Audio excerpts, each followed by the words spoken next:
Hello everybody, welcome back to the summer of Friday the 13th. So hello everybody, so today is Friday the 13th, part 4. The final chapter. You know they're making more movies. I was getting to that. Dude, there's been like 8 more movies that came out in the 80s. Shut up! So, today, Jason is dead, and now he's back. But is he? The movie opens up with a hell of a budget, and Tom Savini's back, baby. Whoa! With a hell of a budget here. Got a helicopter, many ambulances, and they're collecting the bodies. And one collected body is Jason's. Whoa! Also, his hand falls off the stretcher, and there's a black lady there. She gets panicked. Pretty sure Jason was still alive. I'm like, oh, sorry, he's black characters in early movies get me really excited. So, but not saying she's not gonna die. She's not gonna die. So they give the bodies to Rick, the person that puts the bodies in the morgue. Who's kind of a d-bag? Who's kind of a d-bag? And him and the nurse are making out, yeah. And then Jason grabs Rick and turns him into a human pest dispenser. But before that, him and the young nurse started kissing. And then Jason's arm grabs Rick and he freaks out, and the nurse walks away and she does this. And he's like, and Paul's like, where are you? And Rick's like, where are you going? And she's like, I know I'm going crazy! And I'm gonna go to acting school! So that just happened.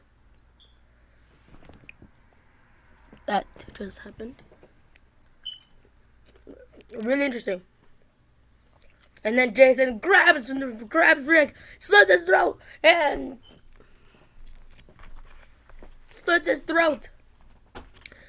turns him into a pest dispenser, killing him and starting the body count. And then the nurse, he grabs her by the neck and guts her like a fish. There's my dog. And guts her like a fish, murdering her. So Jason goes hitchhiking, and then you see a bunch of young teenagers. Then Danny Glover as Jimmy. He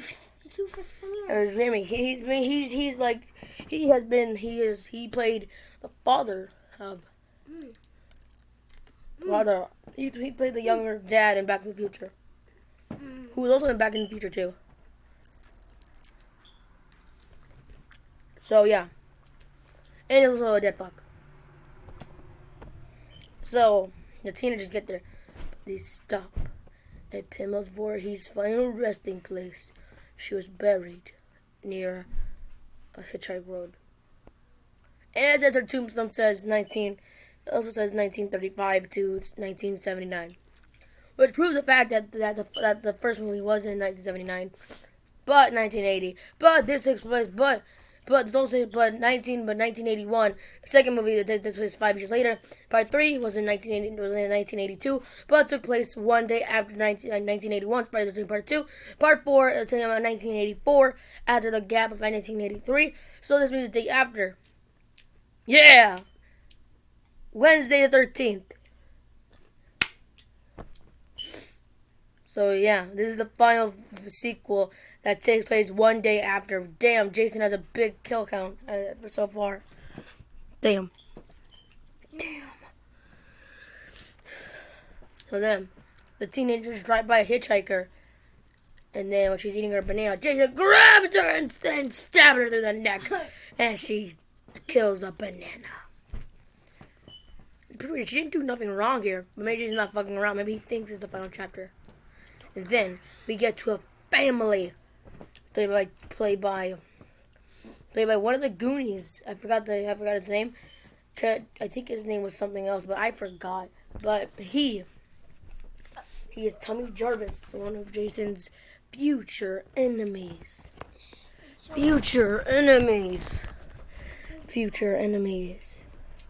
So then they introduce it. Then the teenagers come with their beer. Also, who knows how they bought this? How much does this frat house cost anyway? Like, who knows how much this cost? Probably a bunch. Probably Polo Kids. And then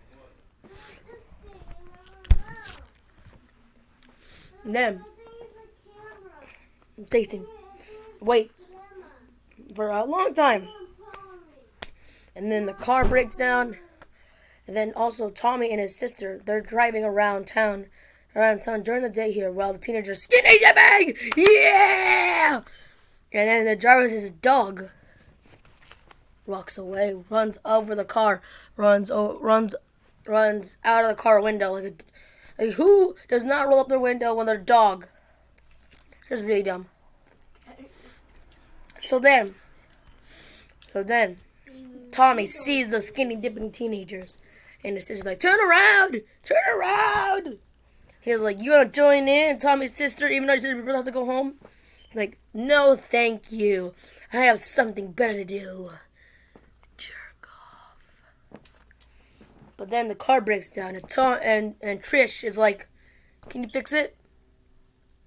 Idiot! He's like 10 years old. How the hell can he fix a car? Well, like Tommy's a genius, and he fixes the car, but he's not able to fix the engine. But then there's some guy named, forgot his name. He was a hunter guy, whatever. He's a hunter guy. He was hunting Jason over the part 2 death of his sister. She was the one that was impaled with her boyfriend when they were doing some sexy time. Yeah. Sorry. So then they drive the man home. And Tommy's so excited that he has a friend. Finally has a friend. So he shows the man all of his stuff, his makeup shit. He has a puppet. It's a monster puppet. And he makes it go rare. Which is pretty interesting for a 10-year-old. When I was his age, the only thing I had was a Jason Voorhees mask for my Halloween when I was 10 and 11. A Jason Voorhees mask and a time machine that broke off. And I was Jason for 2 years. Pretty dope, but no one noticed it. So then, it's probably gonna be the last time I'm actually interested in these movies, because sooner or later the movies are gonna get trashy. I'm not gonna like it. I'm pretty sure I'm gonna start drinking juice to get through this.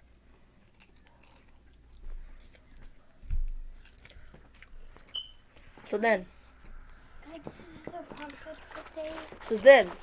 the teens are making out. Tommy sees it and he pretends to be asleep when his mom comes in and closes the curtains. I bet if Tommy wasn't scared, he'd be like, Mom! Stop it! Stop blocking my little woodpecker! But I'm like, oh, Tommy. Dun, dun, dun, dun, dun, dun. So then the teenagers start getting picked off one by one. First, there was a girl in the first one of the other girls steals away the twins, the Doublemint twins, steals away Doublemint Tina's boyfriend.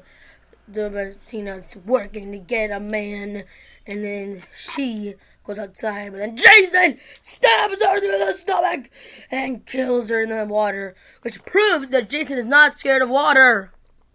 They would use that in Jason versus Freddy, so Jason won't overpower Freddy, because Freddy's not afraid of fire. He's killed many people in a fire. Also, I'm gonna do Freddy on spring break. So it proves my fact that Jason is not afraid of water. Whoever got that fact is a mindless dummy who doesn't know anything about horror movies. But I don't know anything about horror movie.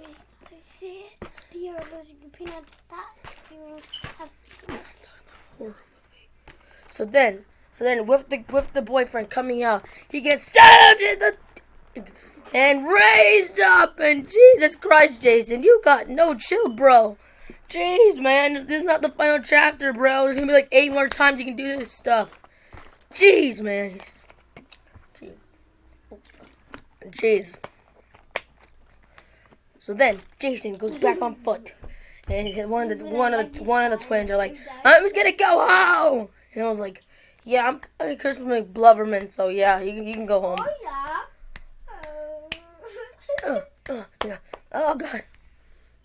Sorry, I really mean not to do that. So then the other one gets impaled in the stomach, and then the Jarvis's mother comes home, and she's like, ah! And then Jason finished her off, and somehow in a deleted scene, it turns out that she was stabbed that she was in a pool of blood, and Jason wasn't dead, and that was the ending. But they decided maybe it should be a happy ending, and I was like, sure, Bill, whatever it is to get you the hell out of here. Okay. Also, what did Jason in this movie? Jason in this movie, like the person that played him, I forgot his name. It was Ben Cross. He was a cowboy, so he stayed away from the crew. He's like, yeah, I drink a Pepsi, hang out with the guys, and then obviously I put on Jason. No, I stay away from them, and then I put it on, and I become Jason, and I become rough. He heard Crispin Glover. He called him a little brat, and when he grabbed him, he wanted to literally hurt him.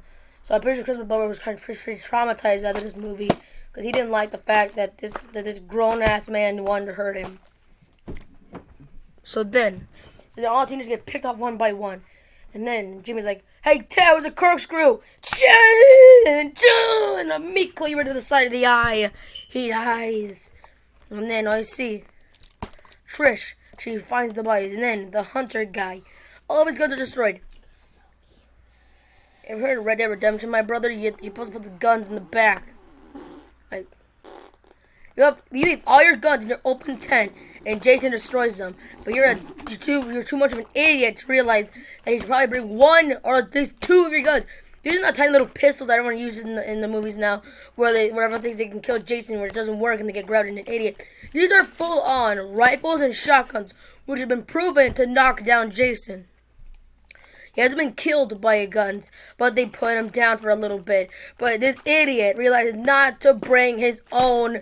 Oh my god. Jimmy, do we love peanuts? I don't care. I'm not allergic to peanuts. And I'm just going to keep drinking. I'm just getting frustrated here. And he drops his butter knife. This idiot drops his butter knife down the stairs and goes down for... It's a butter knife! What do you need it for? I see Jason grabs him and he's like, he's killing me! He's killing me! If he's killing you, stop him then. And then Trish just runs away. Jason and Trish go into a brawl.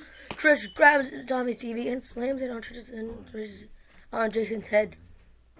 On Jason's head, formlessly stopping him. Then Jason tries getting up and throws his axe at them. Throws his hatchet at Trish and Tommy. Trish runs. She gets tripped over the stairs. Then Tommy distracts Jason by cutting off his hair because he's ex-core. Be the game. Play the game. Be traumatized forever. Because I play the game. So he starts cutting off all of his hair. And I'm like, bro, it's the 80s. He's not going to survive. The 80s have the giant, cool hair. Dude, you're going to be bald. You're going to be picked on by the game master. Play the game. Be the game. Become the game. So then Tommy, he distracts Jason, and he gives his sister the machete, and she screws up. She doesn't get Jason. She gets his mask off, and we see the disgusting face that he has. It looks like the Mr. Clean guy, but in a blown up accident. So then all you see Tommy, he gets Jason in the side of his face, and then Jason falls down with the machete, keep going down his face. So then he's dead, and they hug, but Tommy's like, oh hell no, we're done.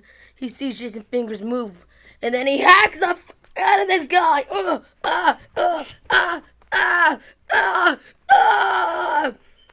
For sure, Tommy's gonna have psychological problems here, because he's seen a lot of dead people today, so he's not gonna be good forever. So then Tommy, he hugs his sister in the hospital, but gives that face like, I'm gonna be back, and I'm gonna kill all these motherfuckers.